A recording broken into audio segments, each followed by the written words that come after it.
Jai Hind students. Today we are going to start our lecture series on your third year subject, that is satellite communication. Basically it is a very interesting subject with a vast syllabus as provided by the Technical University of Uttar Pradesh, and that is AKTU.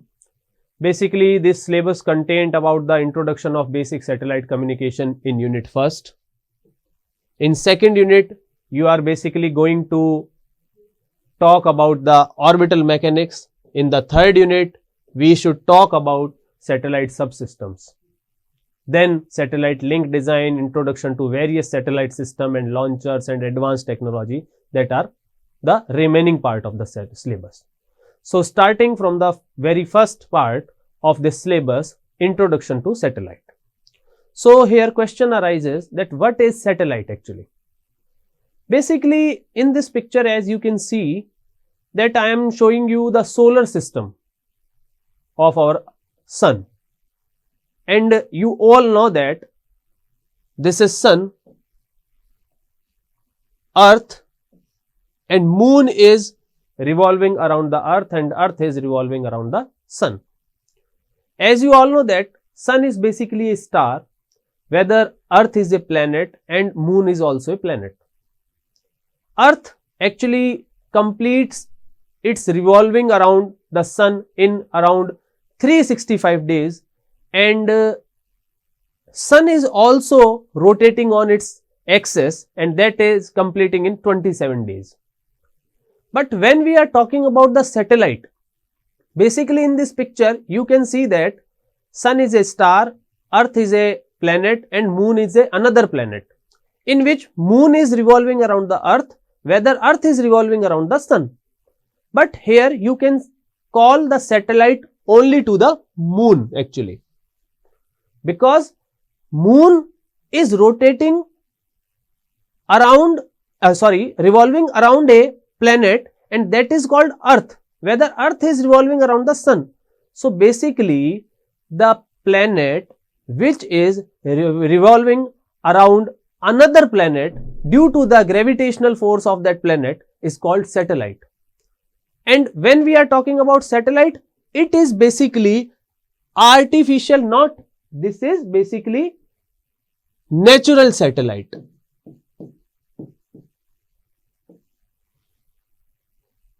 If I can ask you another question about the natural satellites, then you can easily understand the very first satellite system. And if I ask you the another planets of this solar system, then the biggest planet of this solar system is Jupiter. And you know that 79 known moons are right now rotating around the Jupiter, such as Io, Europa, Ganymede, Callisto. Other than that, Saturn is also a planet, and the Titan is the moon of Saturn. So these all are basically satellites. So when we talking about the satellites, that was a object which is revolving another revolving around another object in the space due to the gravitational force of that particular planet or the any object, that is called satellite. And satellite is possible of two types, artificial and natural. And natural satellites as we talk, but now we are talking about the artificial satellite. So Sputnik first, this is the very first artificial satellite of the human history, and it is launched by the USSR. That time it was USSR, now it is Russia. Basically Sputnik first was just a beacon type satellite. It means it goes into the orbit only providing the communication part of a beacon. It means just is showing that it is we are placing some kind of object in the space. In the upper diagram, this one, it is showing the artificial satellite complete construction actually. Basically artificial satellite contains some kind of antennas, the batteries, the outer shield which can protect it from the outer space hazards, and also another system. Similarly, we are talking about the India's first satellite. India's first satellite was Aryabhatta, that was launched on April 19, 1975, and it was in the Earth orbit till the 11th February 1992. It was basically a satellite which is used to conduct experiment in X-ray astronomy, aeronautics and solar physics. In the last, it was failed due to some power system failure. So, it was the India's first satellite. Another, if we talking about the history of artificial satellite, the Explorer 1, Explorer 1 was the another example which was launched by the USA in 1957 basically. So, now about the satellite definition and types. So, if I am going towards the typical definition of the satellite, we can say that a satellite is any object that is orbit around to a planet. Also, we can say that the satellite is an object in space that orbit or circle around a bigger object. Or if we specify more it, then any object that revolve around a given planet in a fixed orbit under the influence of planet's gravitational force is called satellite. So, basically, this is all about the artificial satellite or satellite definition. So, when we are talking about the types of satellite, it is basically divided into natural and artificial satellite. Then, the picture around, the subject concept is here, that is satellite communication. So, what is satellite communication? When we are talking about satellite communication means when we are using these satellite for the communication purpose. As you can know that you are using DTH at your home, and DTH is basically direct to home service that is provided by the satellite. So, you can see that there are various earth stations placed on the different corners of the earth. They all, earth station, cannot directly communicate because of the curvature of the earth. For example, one recording station is at the USA and you are watching that same program at your place in the India. It means that is the another part of the earth which is situated just another side of the curvature. So, basically, when we want to communicate between that, the normal and the basic concept is that we placed another segment or communicating device in the space which can directly make a link between the US part and the Indian part, and that just providing a link between that two earth station. So, in satellite communication, you can understand one point very easily, that communication satellite or satellite communication is basically providing a link between any two earth station through a satellite. Now, the communication mode, how this communication is taking place. Basically, for this, we are using electromagnetic waves. As you know that electromagnetic waves has the property to propagate in any place, any medium, anywhere. They cannot need any type of medium to propagate, because electromagnetic wave propagate due to the electromagnetic field arrangement of the waveform. So, you can easily understand this point.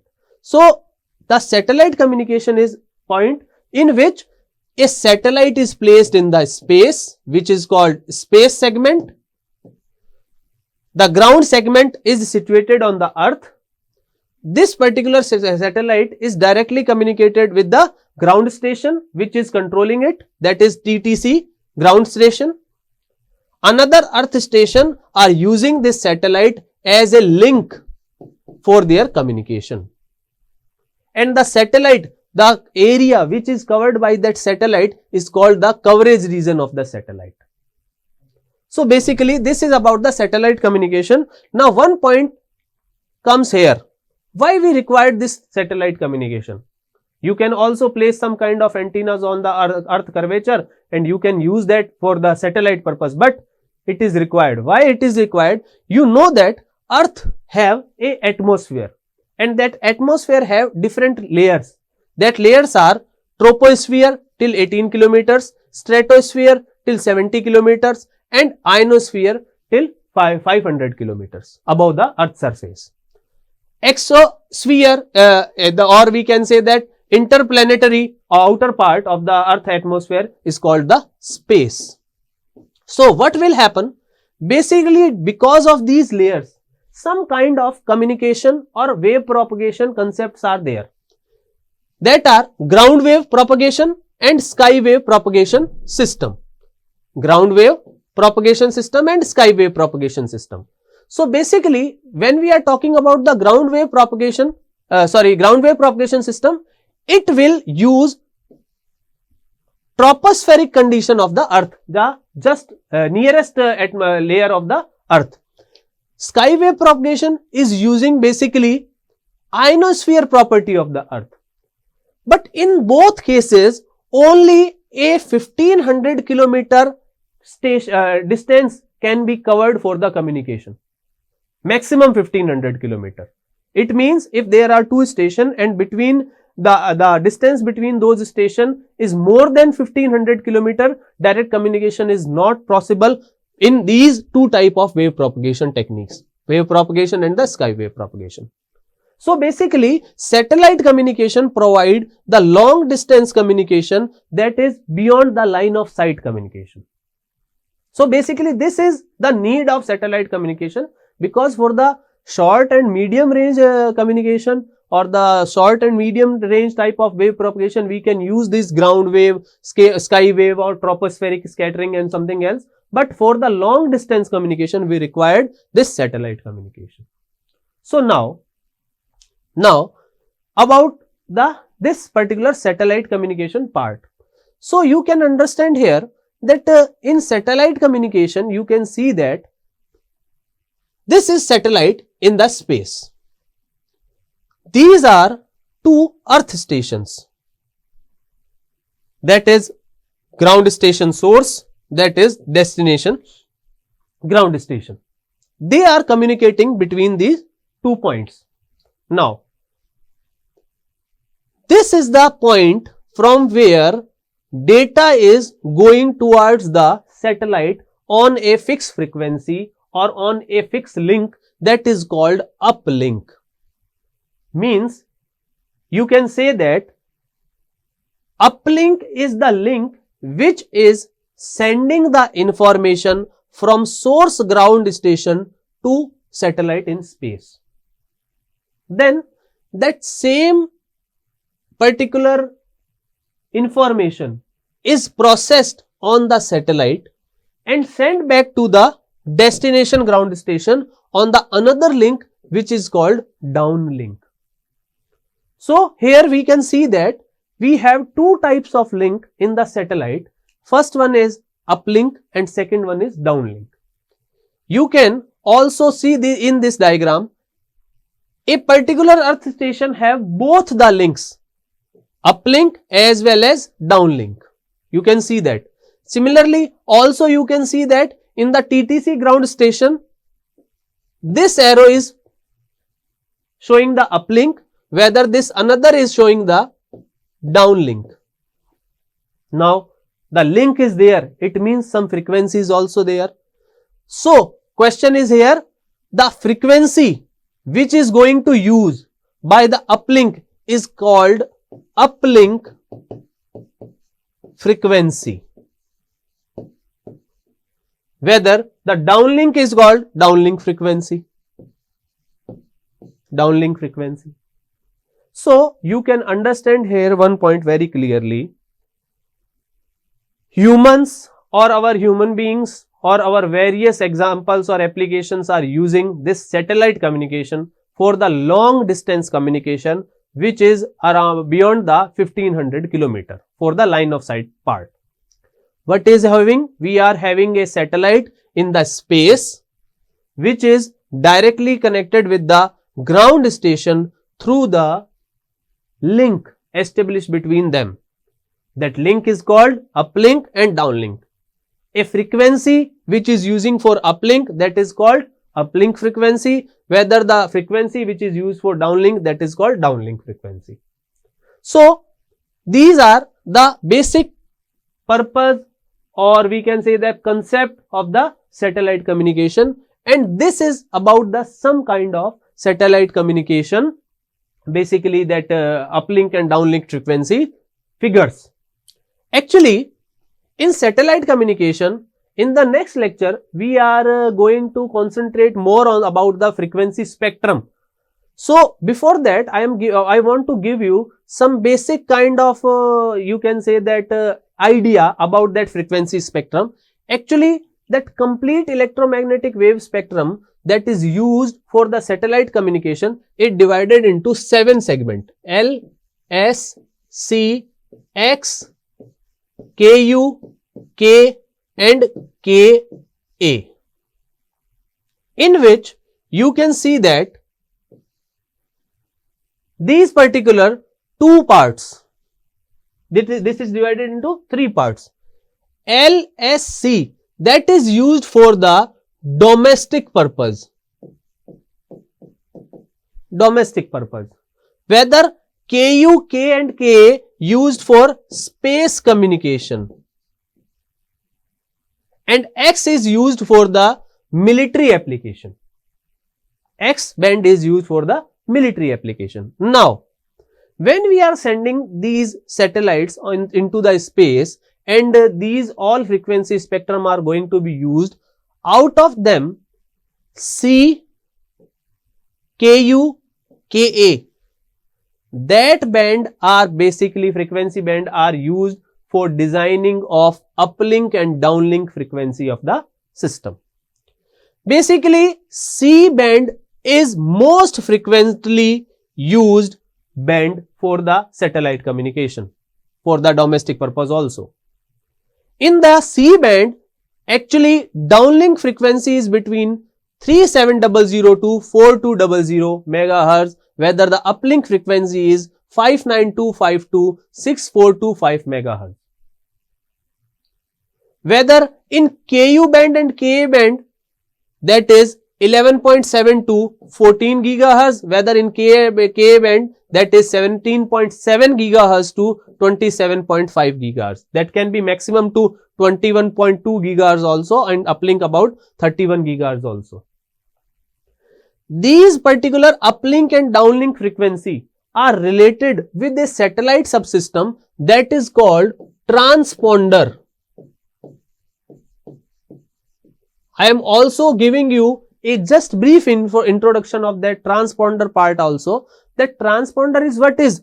Basically, you can see that in this previous diagram, this satellite is getting the signal from the source station and sending it towards the destination.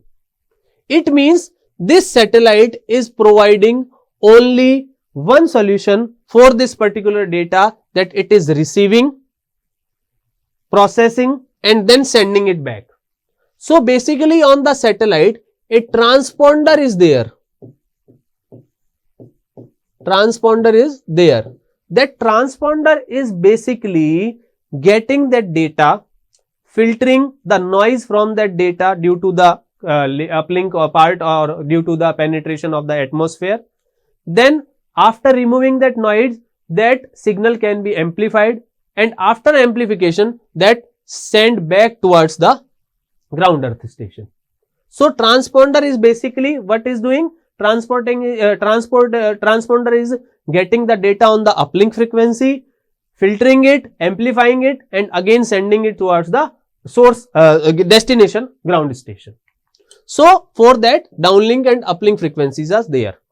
Basically, as well as this frequency band is increasing, as you know that this L band is starting from 1 gigahertz and the KA band end at 40 gigahertz. So as well as that frequency is increasing, the fading, or we can say that attenuation, is also increasing. Means at the C band, attenuation due to the rain or the another atmospheric condition is less, whether in KU and KA band that attenuation or path loss is high. That's why here here we are exclusively using the C band in most of the application, and the K bands are reserved exclusively for the satellite communication, but are subject to rain attenuation. So some satellite carry transponder for both C and Ku band. It means actually, as I told you, that Ku, K and K, that band are used for outer terrestrial communication, whether L, S and C are used for the communication part. So you can see that one point here very clearly, that this is complete designed about the downlink and the uplink. And the one question is here, you can see that uplink is always higher than the downlink. You can see that 5925, whether it is 23700. Here it is 14, it is 11.7. Here it is 31, here it is 21.2. It means uplink is higher than the downlink. So why it is this change is there, that uplink is always high? The main reason behind this, there are two reasons. First one is power requirement, second one is losses. As I told you, as well as this frequency increases,